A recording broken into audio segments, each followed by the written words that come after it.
Kalorama, a Recorded Books Highbridge imprint, presents The Inevitability of Tragedy, Henry Kissinger and His World, by Barry Gewen, read by Paul Woodson. There are certain truths which the Americans can learn only from strangers or from experience. Alexis de Tocqueville. One has to live with a sense of the inevitability of tragedy. Henry Kissinger. Prologue in the first person. A couple of years ago I was having dinner with a friend when he leaned across the table and whispered to me, "Barry, Henry Kissinger is evil." He was in the middle of writing his own book on foreign policy, and in the course of a long friendship we had spent many mutually beneficial evenings discussing international affairs. It was not unusual for our conversations to run to 3.5 or 4 hours. We approached policy issues differently. I tended to take a realpolitik view, which is to say that I tried to reach conclusions based on the power relationships of a given situation. I attempted to assess how American national interest would be affected by a particular decision, and to measure what was possible, not simply desirable. To put it another way, I thought it was important to distinguish between what was true, realism, and what one wished to be true. I was distrustful, even dismissive, of applying moral considerations in a field where abstract morality did not seem especially relevant. I tended to keep in mind Justice Robert H. Jackson's admonition not to follow one's principles over a cliff. The Constitution, he once said, is not a suicide pact. I certainly didn't believe in moral absolutes that outweighed all other considerations, national well-being foremost among them. My friend put more emphasis on the place of ethics in foreign policy than I did, and was always ready to remind me that without a moral component, international affairs would degenerate into a Hobbesian world of all against all, and that in such a world only the bullies and gangsters would prevail. Limits had to come from something other than force, and if power was the only thing restricting policy decisions, there could never be an end to warfare.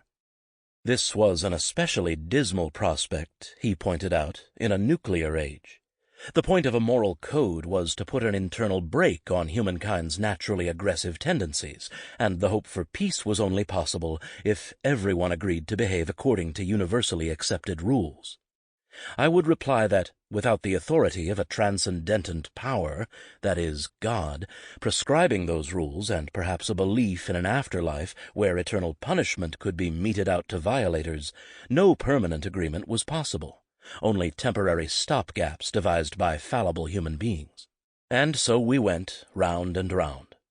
For all our differences, however, we were not only able to have fruitful discussions, but also to find broad areas of agreement. The reason, I think, is that neither of us is an absolutist. We had our respective views, but we weren't dogmatic about them. Foreign policy, after all, is a field that doesn't lend itself to straightforward black-and-white solutions. There were too many gray areas in which one had to accept uncertainty, and to some degree fall back on guesswork. It is not mathematics. And so my friend acknowledged that, despite his moral concerns, many issues required one to think in terms of power and national interest. He could be as much a realist as I was when he thought the situation called for it. And I had to concede that without a moral component, foreign policy could be a rotten, blood-drenched business. I confessed that I didn't much like those leaders who thought only in terms of power, with no evidence of compassion. Moral considerations had to enter the picture at some point, even if they weren't the primary motivation for policy decisions. Because we were able to find so many points of overlap, our conversations didn't go round and round forever. Instead, after talking things through, we frequently found that we agreed on a number of questions, an ideal blending of realism and morality. But one subject where agreement proved to be impossible was on the impact of Henry Kissinger. He brought our discussions to a screeching halt. Not that we completely abandoned our flexibility. My friend was willing to recognize that Kissinger had made historic contributions, though as I recall he gave Richard Nixon more of the credit, and I was hardly about to argue for every decision that Kissinger ever made. What's more, I didn't like the sometimes weaselly explanations Kissinger himself offered for his own policies. At times, it seemed, he was trying to defend the indefensible. like approving the wiretapping of his colleagues at the National Security Council, or attempting to re-involve an exhausted United States in the fighting in Vietnam after the signing of the 1973 treaty that, largely through his own efforts, had given America a way out.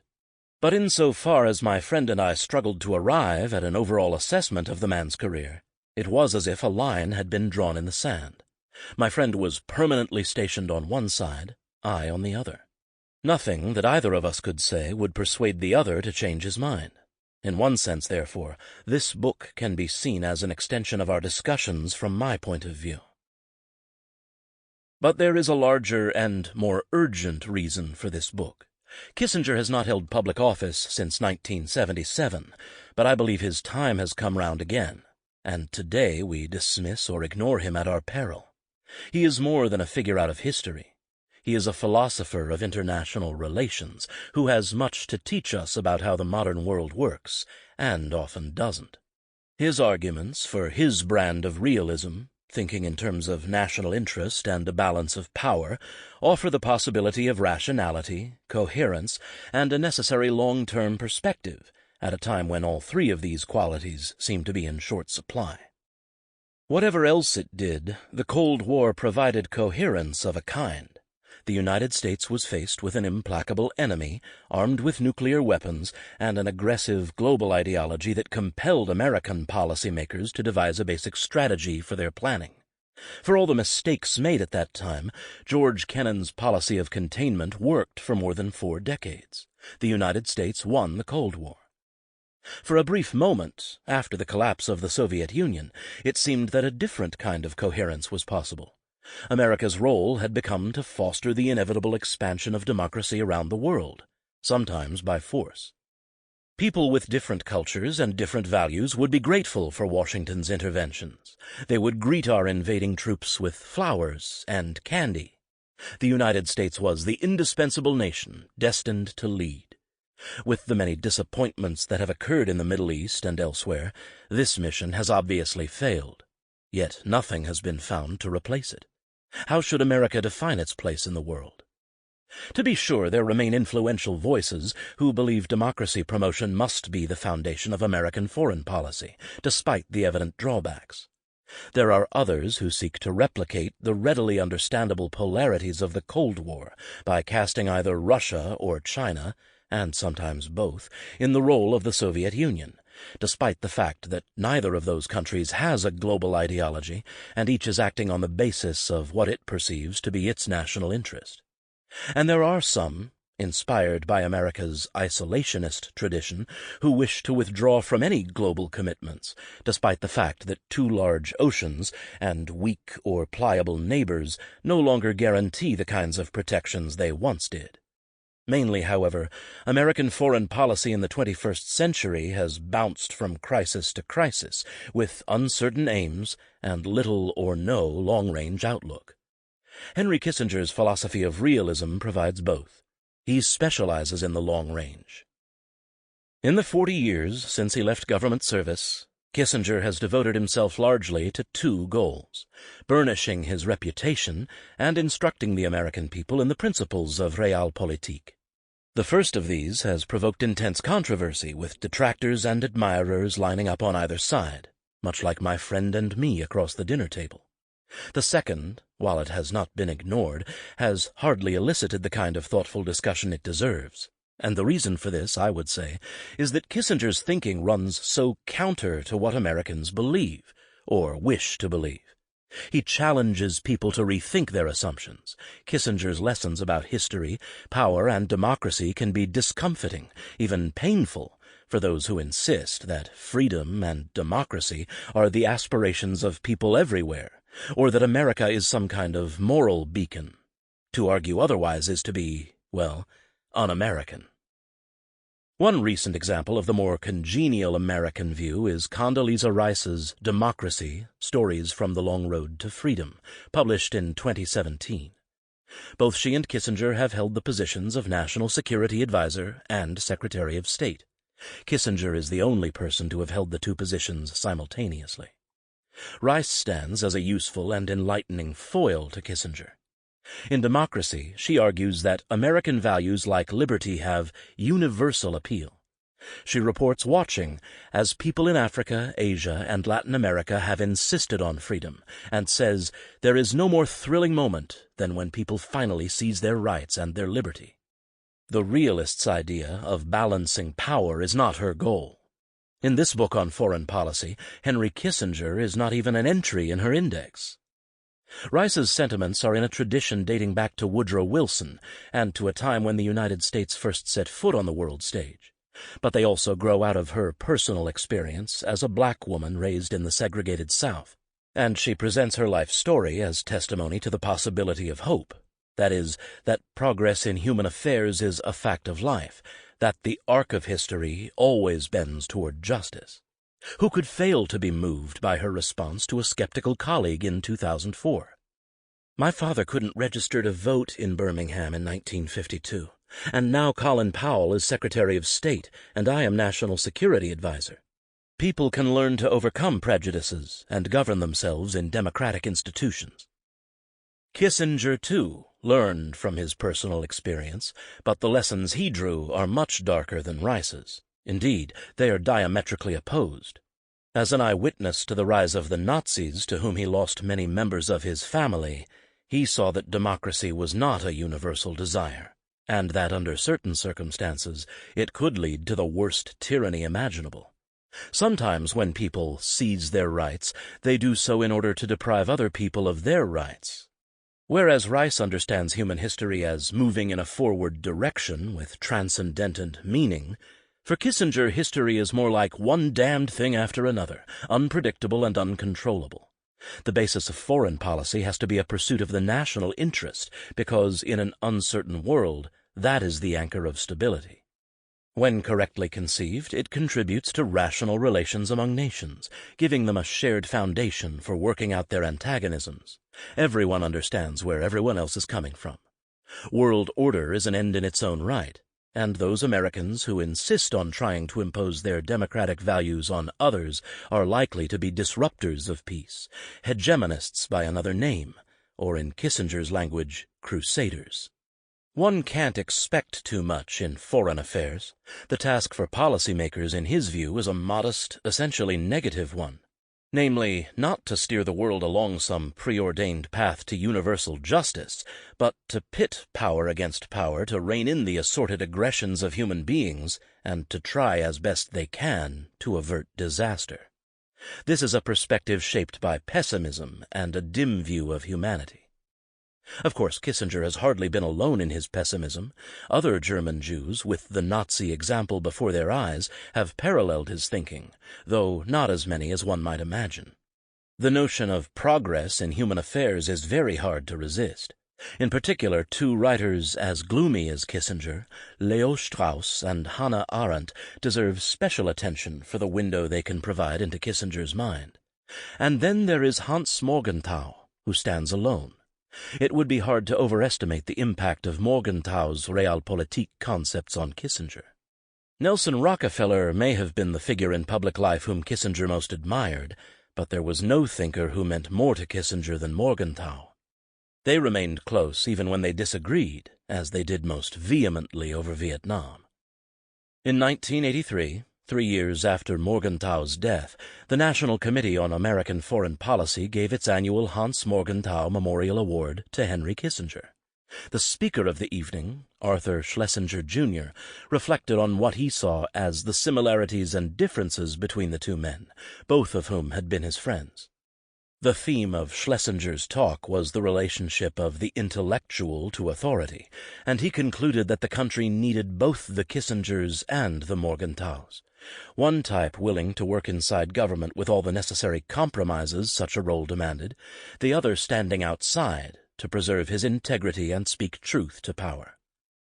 That said, Morgenthau, unlike so many other oppositional intellectuals standing outside, had an appreciation of both the necessity and limitations of power, and therefore of the difficulties of Kissinger's insider's job.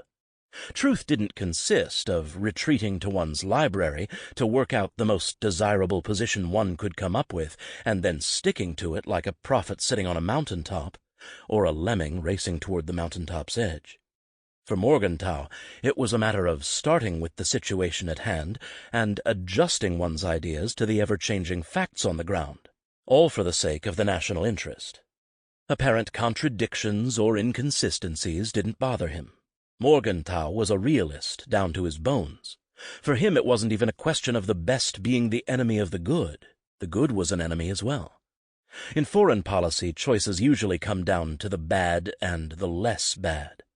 Like Kissinger, Morgenthau always retained a sense of the tragic, and I would say it was this shared German-Jewish sensibility, as much as their similar ideas on national interest and balance of power, that was the foundation for the two men's decades-long friendship, whatever disagreements they may have had over the years, no matter how sharp or how strong.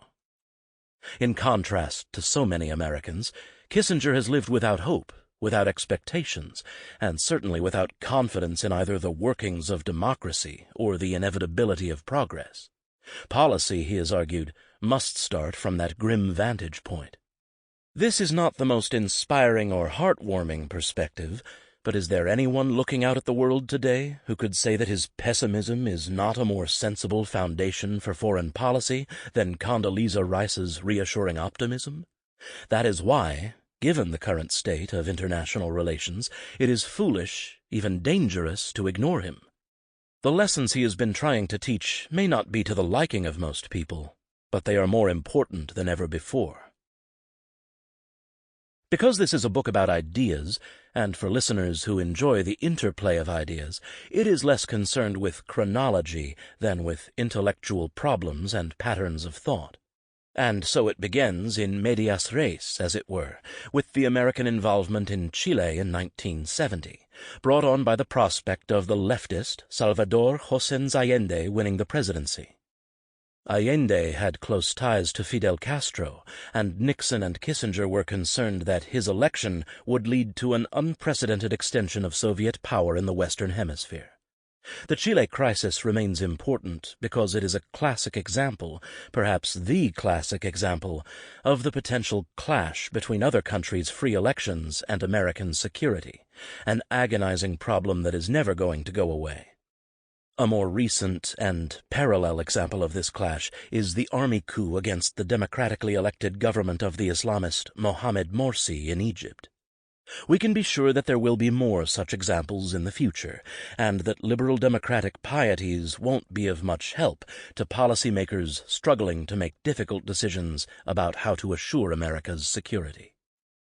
From Chile, I move back in time to Weimar Germany to understand the reasons German Jewish intellectuals would be suspicious of democratic procedures.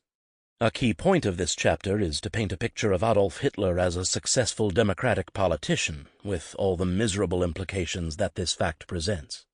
One friend who read the chapter complained that I was being too kind to Hitler. But I want to demonstrate not the evil of Hitler, but the reason for his appeal, an appeal that extended to, yes, even Jews like Leo Strauss and Hans Morgenthau. The discussions of Strauss, Arendt, and Morgenthau try to fill in the intellectual context for Kissinger's own Realpolitik, excavate the assumptions behind it, and explain why these German Jewish thinkers might feel a deep ambivalence about the country that had saved their lives, the same ambivalence that is evident in Kissinger. These four were not typical immigrants to America, not even typical German Jewish immigrants, and they certainly were not optimists. They thought more deeply than most about what they considered a serious problem of American culture and politics. They all may have felt an undeniable affection for the United States, but they also had grave doubts about the nation's health. The Vietnam War deserves a chapter of its own, not only because of the extraordinary impact it has had on American policy ever since, but also because it caused the deepest rift in the Kissinger-Morgenthau relationship, with one implementing policy and prolonging the war, and the other at the forefront of those in opposition. Here was the Schlesingerian distinction between insider and outsider brought to life. The fact that the relationship of the two men survived the strain tells us a great deal about both of them, especially about their similar assumptions and the intellectual concepts they shared. In retrospect, they had more in common than seemed true at the time. The most profound opponent of the Vietnam War developed his position out of Kissingerian principles. The most prominent implementer of the war thought in Morgenthau's terms.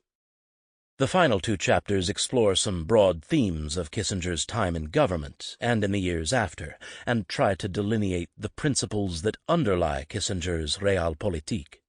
For him, there is simply no alternative to his dour perspective, and Cassandra-like, he has argued repeatedly in his waning years that any attempt to find a different path will most likely end in confusion and defeat. One doesn't have to agree with all of this, but Americans would be wise to take his warnings seriously. No one has thought more deeply about international affairs. I do not pretend to have exhausted the topics that have preoccupied Kissinger over a lifetime of reflecting on power among nations, but I do hope that I have shed some useful light on the most central elements of his thinking, on the value of his pessimistic sensibility, and on the kinds of intellectual issues that anyone making policy at the highest level can expect to confront.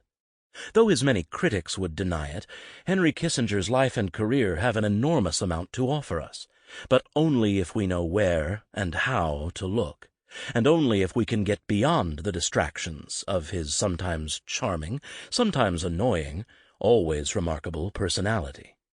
I have tried, in this book, to point people in the right direction. Chapter 1. Chile.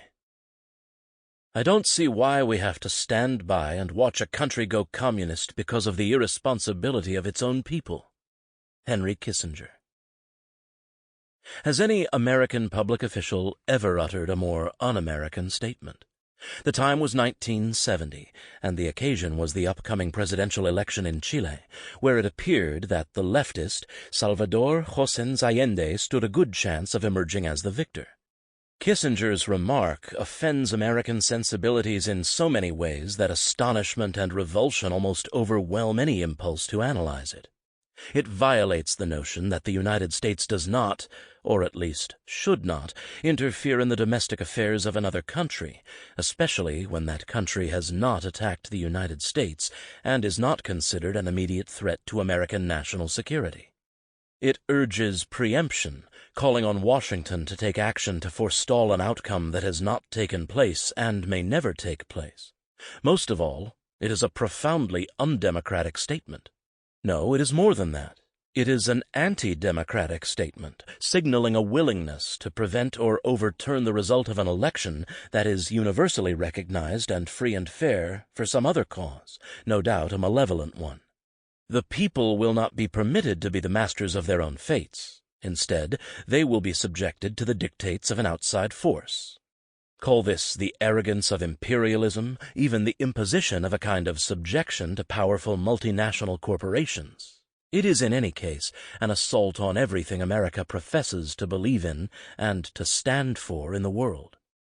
Little wonder that Kissinger's comment, with the intervention in Chile that followed, has been a source of shame, indignation, and anger among so many Americans ever since, not to mention among millions of others around the world as well. The statement is widely viewed as indefensible, as are the policies that flowed from it. Its critics are countless, its defenders few. U.S. policy toward Chile in the early 1970s, under Presidents Nixon and Ford, but with Kissinger calling the shots, has been a touchstone of outrage ever since Allende's government was toppled by the Chilean army in September 1973, initiating a bloody and repressive regime under Augusto Pinochet that lasted for 17 years. Washington's involvement in Chile leading up to Pinochet's coup is indisputable, though its precise role remains a subject of discussion and debate. And the criticism has been unceasing from that day to the present.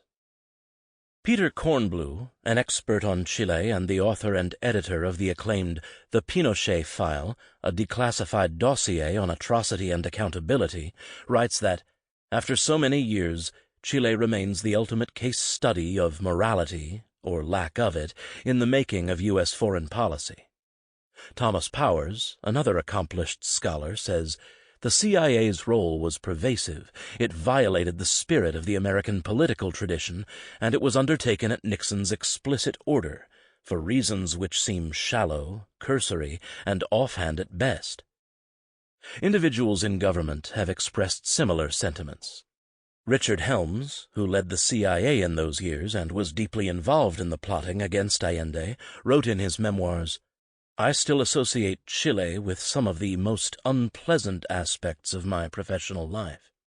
When he was Secretary of State, Colin Powell declared, "Chile in the 1970s and what happened with Allende is not a part of U.S. history that we are proud of."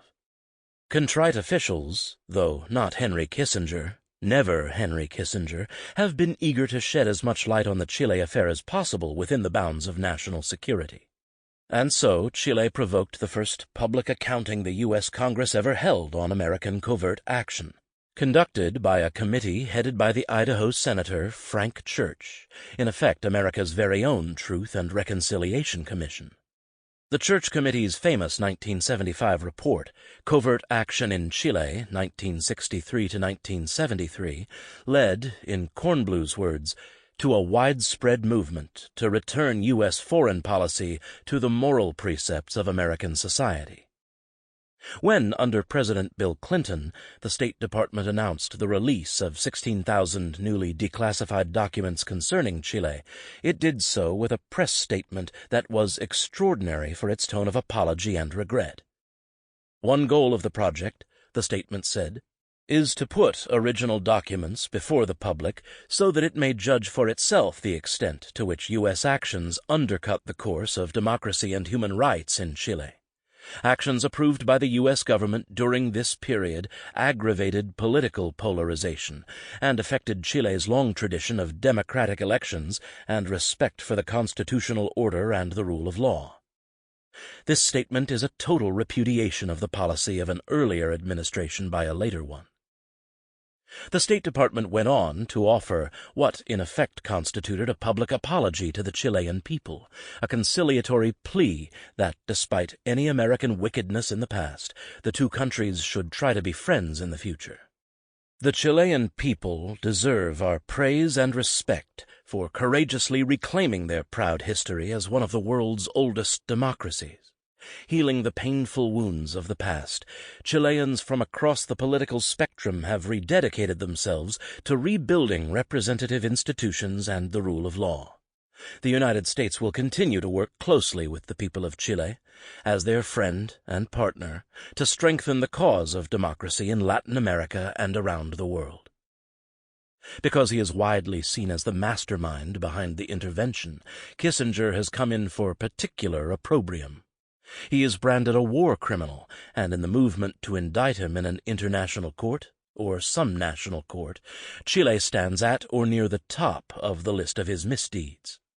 Christopher Hitchens's The Trial of Henry Kissinger, the most well-known and most impassioned of these attacks, called for putting Kissinger in the docket for war crimes, for crimes against humanity, and for offenses against common or customary or international law, including conspiracy to commit murder, kidnap, and torture. Hitchens cited the Nuremberg precedent in his demand for a public trial, thus equating Kissinger with the worst of the Nazi leaders. "His own lonely impunity is rank. It smells to heaven," he exclaimed.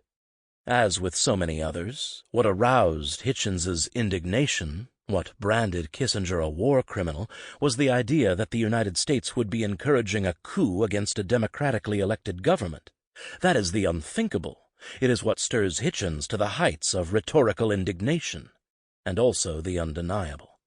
Even Kissinger himself, understanding the condemnations of his own policy, has attempted to play down America's role in any coup plot, saying that there was always less to it than met the eye.